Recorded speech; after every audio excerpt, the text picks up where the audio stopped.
As you guys have traveled around the state, what are you seeing as some of the anticipated effects of H.R. 1, the big beautiful bill, on the communities that you're seeing and communities like Greenwood? Well, just to put a button on that, Lindsey Graham's not coming here to talk to his citizens because he's a coward. It's simple as that. He knows that it would damage his career. He knows that it would make him look bad, and he just doesn't want to throw fuel on a fire that's already burning of people that are enraged at him. But to the question of H.R. 1, people have said that there's a recession coming, and I can pretty confidently tell you that the recession is already here. I work in the supply chain, and we get the impacts of that before it trickles down to everybody else. And the volume has fallen through the floor. People are closing doors, they're buying less, they're spending less, they're saving up, and they're waiting for these budget cuts to hit.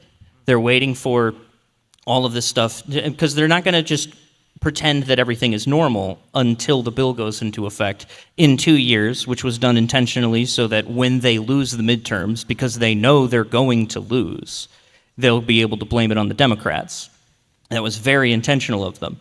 But we're already seeing the recession happening. It's already recoiling, and it's going to work its way through the economy. You're going to see higher prices for smaller goods. Shrinkflation is happening, and inflation is going to continue. There's going to be less on the shelves. And we've seen businesses that are thinking about closing up, that are dropping clientele. We're seeing basically everybody's spending less. A recession is here. It's not coming. It's happening. And also that they could give tax cuts to the richest people in the world.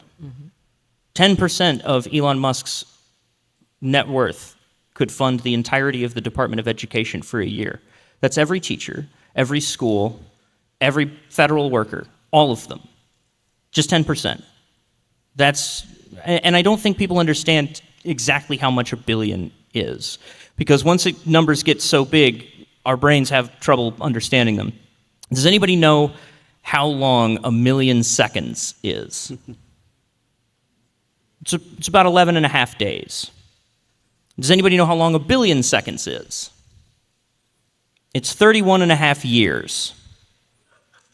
The difference between $1 million and $1 billion is basically $1 billion. And Elon Musk has 250 of them. And these people don't need tax cuts. This stuff doesn't trickle down through the economy. Supply side stimulus doesn't work. We need demand side stimulus, and the COVID pandemic proved that when they sent out these checks to people. The stimulus checks kept the economy afloat, and it kept things going. We saw the entire economy bounce back from these stimulus checks. We need to stop giving money to the richest people and start giving it to the people that need it so that we can enable them to bounce back and achieve their dreams. If it's the land of opportunity, we need to give people the opportunity to succeed. This country's filled with geniuses, and we're not utilizing them properly.